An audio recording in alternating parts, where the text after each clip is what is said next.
Have you ever wondered how we measure things in physics?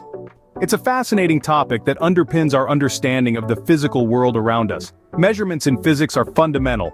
They provide us with the quantitative descriptions we need to make sense of everything from the tiniest particles to the vast expanses of the universe.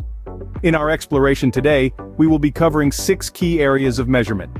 First, we'll look at length, the measurement of how long or wide an object is. We'll then move on to area, the amount of space within the boundary of a two-dimensional shape. Next, we'll discuss volume, the amount of space an object occupies. Time, the ongoing sequence of events that occur in succession, will be our fourth topic. We'll then delve into mass, the amount of matter in an object, and finally weight, which is the force exerted by gravity on an object's mass. So, let's delve into the fascinating world of physics measurements. In physics, one of the most basic measurements we make is of length. Length refers to the most extended dimension of an object, or simply put, how long something is. The standard international or SI unit of length is the meter. But there are also other units like kilometers, centimeters, and millimeters. We measure length using various instruments such as rulers, tape measures, and calipers. Now let's talk about area. Area is the amount of space inside the boundary of a flat object. The SI unit for area is the square meter, but we also use units like square kilometers, square centimeters, and more. Calculating the area of regular shapes like squares and circles involves simple formulas. But what about irregular shapes? Well, we can break them down into smaller regular shapes to determine their area. Knowing how to measure length and area is fundamental in physics. Now let's move into 3 dimensions and discuss volume. Volume is the measure of space that an object occupies, and it's not just limited to boxes and spheres. It applies to any physical entity that exists in our 3-dimensional world. The standard international or SI unit for volume is the cubic meter, symbolized as m3. However, in everyday life we often use other units like liters, milliliters, or even gallons and pints. Now, how do we measure volume? For regular objects like a cube or a cylinder, we can use a ruler and apply mathematical formulas. But what about irregular objects that can't be measured with a ruler, or objects that float or sink in water? Here, we use a method called displacement, which involves submerging the object in a liquid and measuring the change in the liquid's level. Understanding volume measurements gives us a deeper insight into the physical world. Time, an essential dimension in physics, let's understand how we measure it. Time is a sequence of events, a measure of duration, or the intervals between events. It's the ticking of a clock, the passing of a day, or the growth of a tree. The standard international or SI unit of time is the second, denoted by S. But we also use minutes, hours, days, weeks, and years to describe longer durations.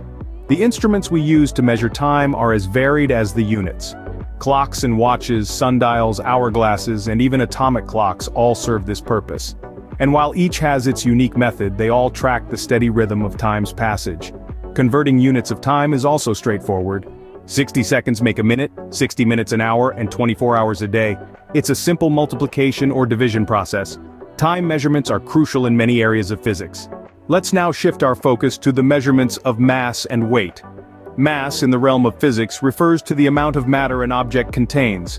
It's an intrinsic property of an object and doesn't change, regardless of the object's location in the universe.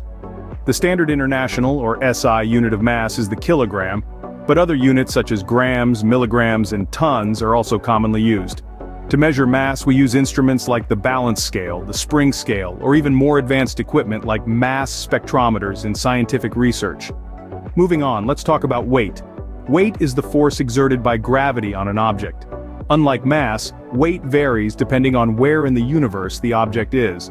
The SI unit of weight is the Newton. Instruments like the spring scale and the weighing scale are typically used to measure weight. You might be wondering, when does mass become weight? Well, mass becomes weight when it's influenced by a gravitational force. This is why your weight on Earth would differ from your weight on the moon, even though your mass remains the same. So what's the difference between mass and weight? Simply put, mass is a measure of the amount of matter in an object, while weight is the force of gravity acting on that matter. Now, how do we calculate weight? The formula for weight is quite straightforward. Weight equals mass times gravity.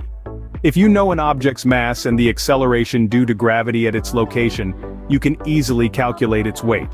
Finally, let's touch on the force of gravity. This is the force that attracts two objects towards each other. On Earth, the force of gravity pulls us towards the planet's center, which is why we stay grounded and don't float off into space. Understanding the difference between mass and weight is an important aspect of physics. We've traversed the landscape of measurements in physics, covering length, area, volume, time, mass, and weight. From understanding the basics of length and its units, to the intricacies of area calculations for regular and irregular objects. We've dived into volume measurements, even dealing with the challenges of irregular sinking and floating objects. In our exploration of time, we've seen how it's measured and converted, and how integral it is to our everyday lives. We've grappled with the concept of mass, its units, and how it differs from weight. Speaking of weight, we've learned not only how it's defined and measured, but also when mass becomes weight under the force of gravity. These measurements are the building blocks of physics. They allow us to understand and interact with the physical world around us in a meaningful and quantifiable way. Thanks for joining me on this journey through measurements in physics. Please follow and subscribe to my e-learning platforms for more enlightening topics.